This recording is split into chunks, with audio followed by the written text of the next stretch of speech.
بسم اللہ الرحمن الرحیم۔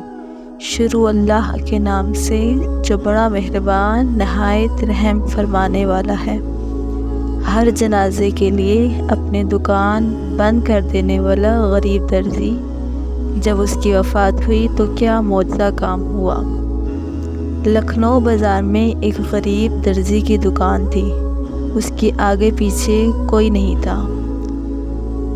اس کی عادت تھی کہ جب کسی کا جنازہ دیکھتا اپنا کام چھوڑ کر اس کے جنازے میں شریک ہو جاتا۔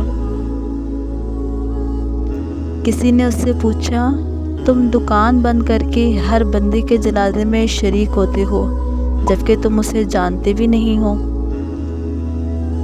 تو اس نے کہا، میرے آگے پیچھے بھی کوئی نہیں ہے، تو میرے اس عمل کی وجہ سے شاید میرے جنازے میں بھی کوئی آ جائے۔ جب اس درزی کا انتقال ہوا تو اس کے رشتہ داروں میں سے کوئی نہیں تھا، لیکن اسی وقت کسی بڑے بزرگ کا جنازہ اس مسجد میں لایا گیا اور دونوں کا جنازہ ایک ساتھ پڑھا گیا۔ اس کے جنازے میں اتنے لوگ تھے کہ دیکھنے والے بھی حیران رہ گئے۔ سبحان اللہ! ایصال ثواب صرف اپنے چاہنے والوں، اپنے قریبی لوگوں کے علاوہ بھی کر دیں، کیونکہ اجر اس کا بھی بہت زیادہ ہے۔